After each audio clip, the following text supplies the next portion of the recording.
not enough. Whether it be once or many times, most, if not all of us, have had the idea of not being good enough come to our minds. Why does this often false, yet self esteem crushing idea come to our minds as often as it does? Well, it's quite simple. We are only exposed to the surface level of other people's lives, while we live with our own doubts, flaws, and insecurities. Nobody knows everything about anybody else, and this leads to several misconceptions of others. Our recent obsession with social media has only emphasized this, allowing everyone to show the highlight reels of their lives while hiding their insecurities and flaws. This leads to our obsession with something called our public image, or how other people see us. For example, when we see someone else succeeding, we may feel envious of their success. As a result, we feel the need to match their level of success or risk being perceived as not good enough. At a glance, this mentality could be seen as a case of motivation through competition. However, this way of creating our goals is a path to living life catching up to others and not for ourselves. I'm a competitive squash player. The whole essence of sports is competition.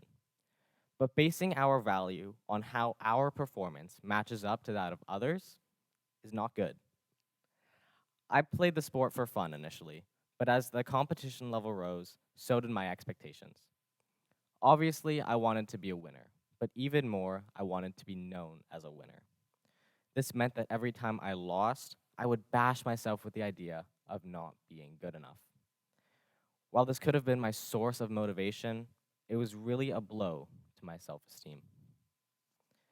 I was so obsessed with the idea of being the best that every time I lost, I would see it as a failure that only I went through.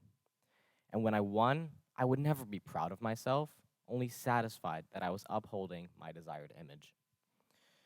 Competition is everywhere: sports, schools, and even among our closest friends. It can corrupt our intentions in a way that sidetracks us into living for our public image and not for what makes us proud of ourselves. Whether that be competing in grades, extracurricular success, the schools we get into, or even how much money we make. In a survey of faculty, students, and staff at the Harvard School of Public Health, nearly half of the respondents said that they'd prefer to live in a world where the average salary was $25,000, but they were earning $50,000, rather than one where they were earning $100,000, yet the average was $200,000. This is one example of how people will make themselves miserable in order to not be perceived as less than. I'm willing to make myself miserable to fulfill externally imposed expectations so people won't perceive me as not good enough. But here's the thing: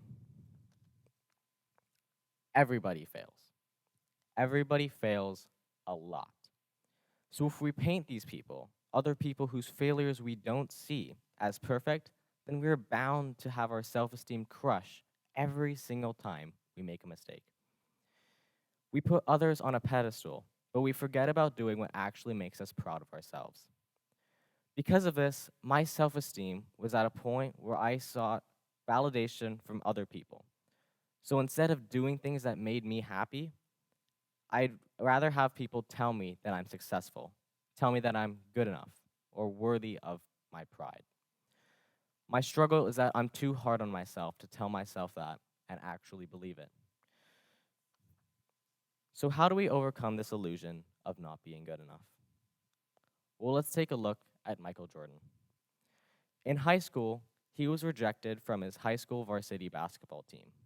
To me, not making the team literally translates to not being good enough. But Jordan had a completely different mindset. He used his true passion for the sport and his will to work hard to motivate him to get better and pursue his goal of being the best. Over being perceived as good enough, he used his failure to motivate himself instead of beating himself up. Jordan obviously became one of the greatest basketball players of all time. So, what can we learn from this? Well, focus on yourself before others. Instead of chasing others, focus on yourself and do what you love. If you fail, that's normal. Just keep pursuing the goals that you've made for yourself and don't give up on them.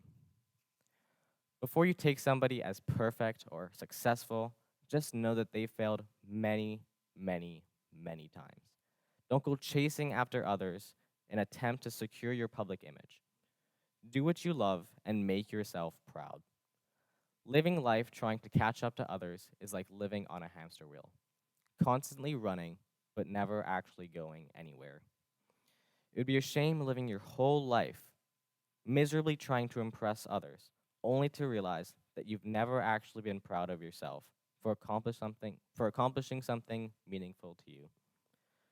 Stop caring about what others think, but rather how you feel about yourself. Thank you.